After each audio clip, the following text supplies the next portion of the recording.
Total Pro Sports presents 9 Disgraced Sports Heroes. We love turning sports stars into heroes. Is it fair or rational to do so? Maybe, maybe not. On one hand, pro athletes are just people like you and me. The only difference is being that they were born with innate abilities the rest of us don't have. Why do we expect them to serve as role models when you don't expect the average guy walking down the street to serve as a role model? On the other hand, we do have some expectations for the average guy walking down the street.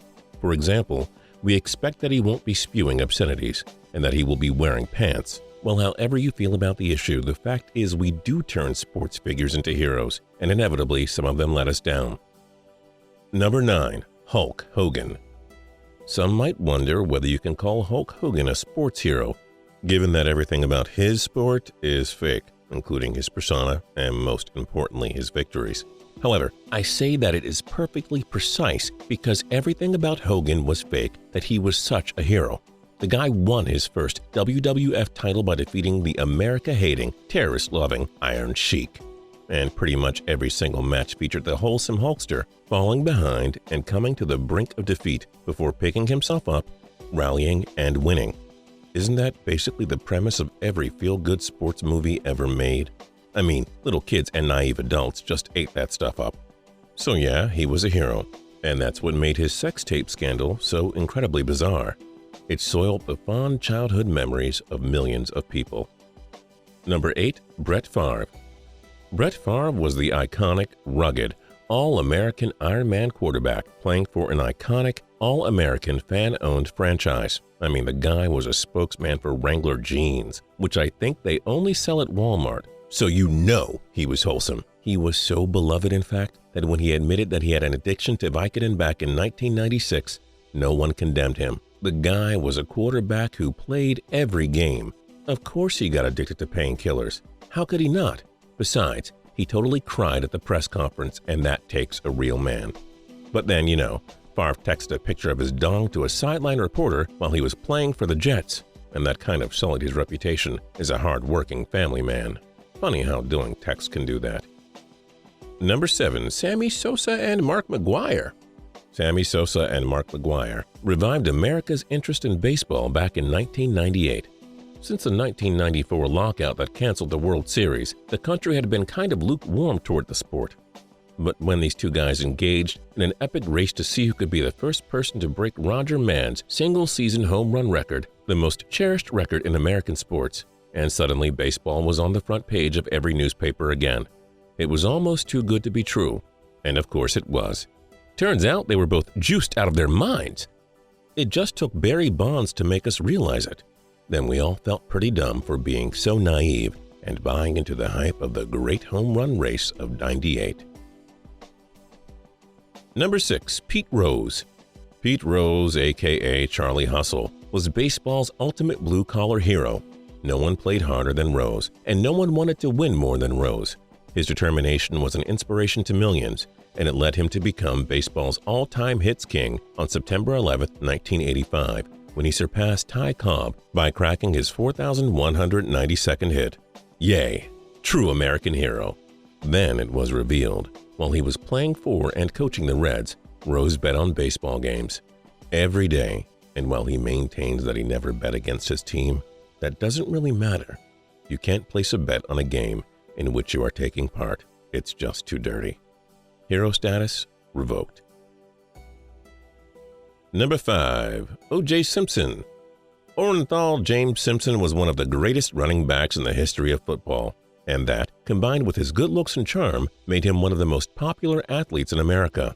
He then used his fame to become a successful actor, appearing in such films as Roots, The Towering Inferno, and of course, the Naked Gun trilogy. Then, according to a jury of his peers, he totally didn't stab his ex-wife to death outside her condo in Brentwood. However, nobody else believed that, and O.J. went on to prove himself a douche in other ways, like when he wrote a book called If I Did It, and made money off the murders. But he lost a civil suit, and then he ended up in jail again. So at the end of the day, O.J., not a hero anymore. Number 4. Tiger Woods. Tiger Woods was as squeaky clean a sports champion as they came. He was clean-cut, polite, intelligent, articulate, dedicated, and he had a gorgeous Scandinavian bikini model for a wife. Then his wife found out he liked to get busy with strippers and porn stars and beat him over the head with a golf club. Then the press found out, and one classy lady after another came forward with evidence of a fling with Tiger. And that was pretty much the end of Tiger's good image. But hey, at least he didn't cheat on the course. Number 3. Shoeless Joe Jackson. This is probably the only disgraced athlete on this list who really didn't do what he was accused of. You all know about the famous Black Sox scandal, right? Basically, a group of Chicago White Sox players were bribed by some underworld types to throw the 1919 World Series.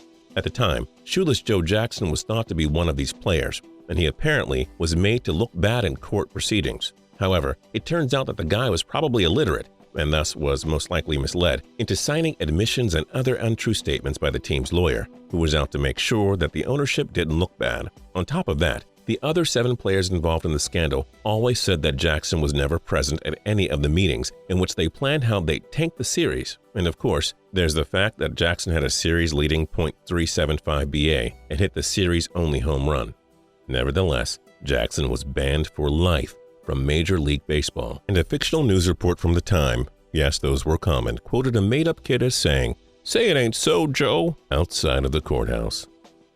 Number 2. Lance Armstrong. Lance was the greatest sports hero of his generation, a guy who beat testicular cancer and then won the Tour de France, one of the greatest sports events in the world, a record 7 times. Then he used his fame for good, inspiring others and raising money for cancer research at the time with his Live Strong movement. And the thing that made the story so powerful was that he had supposedly accomplished everything with nothing but hard work and determination. But of course, it turns out that this was all a bunch of lies. Sure, we ignored the claims of PED use for years when they were coming from the French press, but then the United States Anti-Doping Agency investigated Lance, and what they found through the testimony of 11 of his teammates was that he had helped orchestrate the most sophisticated, professionalized, and successful doping program that sport had ever seen. And then the International Cycling Union, the sport's governing body, announced that they were stripping Armstrong of his Tour de France titles. Yep, it's pretty depressing. And number 1, Joe Paterno.